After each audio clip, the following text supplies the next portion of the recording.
অসংক্রামক রোগ প্রতিরোধ ও নিয়ন্ত্রণে ৩৫টি মন্ত্রণালয়ের যৌথ ঘোষণার স্বাক্ষর অনুষ্ঠানে চলছে প্রধান উপদেষ্টা ডক্টর মোহাম্মদ ইউনূসের তেজগাঁও কার্যালয়ের শাপলা হলে। আমরা সরাসরি এবার সেখানে যুক্ত হব। বাংলাদেশের আর্থসামাজিক ভৌগোলিক অবস্থান এবং বিপুল জনগোষ্ঠীর ছোট এলাকায় বসবাসের প্রেক্ষাপটে এই পরিস্থিতি আরও সংকটময়। তাই এটি জাতীয় স্বাস্থ্য ব্যবস্থাপনার সম্ভবত সবচেয়ে গুরুত্বপূর্ণ দিক, যা শুধু স্বাস্থ্য খাত নয়, আমাদের সামগ্রিক অর্থনীতি, সামাজিক নিরাপত্তা এবং টেকসই উন্নয়নের সাথেও নিবিড়ভাবে জড়িত।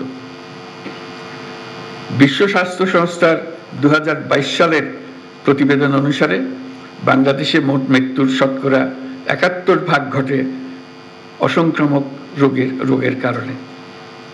এর মধ্যে শতকরা ৫১% মানুষের মৃত্যু হয় ৭০ বছরের বয়সের নিচে, যাকে আমরা অকাল মৃত্যু হিসেবে বিবেচনা করে থাকি।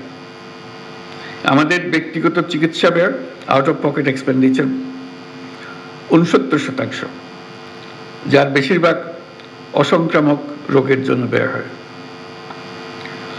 অসংক্রামক রোগ হলে মানুষ উচ্চ চিকিৎসা ব্যয়ের মুখোমুখি হতে বাধ্য হয়। কোনো ব্যক্তির ক্যান্সার হলে তার পরিবারকে আর্থিক ক্ষমতার সর্বোচ্চ প্রয়োগ করতে হয়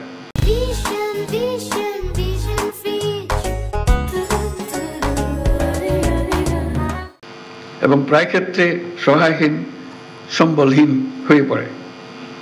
কোনো কোনো ক্ষেত্রে বিদেশ থেকে অতি উচ্চ মূল্যে চিকিৎসা নেওয়ারও প্রয়োজন হয়। আমাদের বিপুল অঙ্কের টাকা চলে যায় বিদেশে এইসব রোগের চিকিৎসা খাতে। তাই অসংক্রামক রোগের চিকিৎসা ব্যবস্থাপনা যেমন উন্নত হওয়া জরুরি, তেমনি রোগগুলো যেন কম হয় অথবা একেবারেই না হয়, সেজন্য উপযুক্ত জনসচেতনতা এবং প্রতিরোধ এবং নিয়ন্ত্রণ ব্যবস্থা গড়ে তোলা দরকার। স্বাস্থ্যসেবা বিভাগের একার পক্ষে এটা সম্ভব নয়, এটার একার কাজও নয়, সবাই মিলে এটাকে করতে হবে। এই জন্য সব মন্ত্রণালয়ের সহযোগিতা দরকার। খাদ্য, কৃষি, শিক্ষা, ক্রীড়া, স্থানীয় সরকার, গণপূর্ত, এমন প্রত্যেকটি খাতের গুরুত্বপূর্ণ ভূমিকা আছে। প্রত্যেক খাত থেকে দরকার সুনির্দিষ্ট কর্মপরিকল্পনা ও নিবিড় উদ্যোগ। তাই এই সকল মন্ত্রণালয় চিহ্নিত করা হয়েছে এবং তাদের করণীয় নির্ধারণ করা হয়েছে। তবু আমি এই যৌথ ঘোষণা বাস্তবায়নে কয়েকটি বিষয়ের উপর বিশেষ গুরুত্ব আরোপ করতে চাই। প্রথমত, জনস্বাস্থ্য সুরক্ষার ক্ষেত্রে সবচেয়ে জরুরি ও গুরুত্বপূর্ণ নিয়ামকগুলোর বিষয়ে আমাদের যথেষ্ট পরিমাণ সচেতনতা আছে, এই কথা জোর দিয়ে বলা যায় না।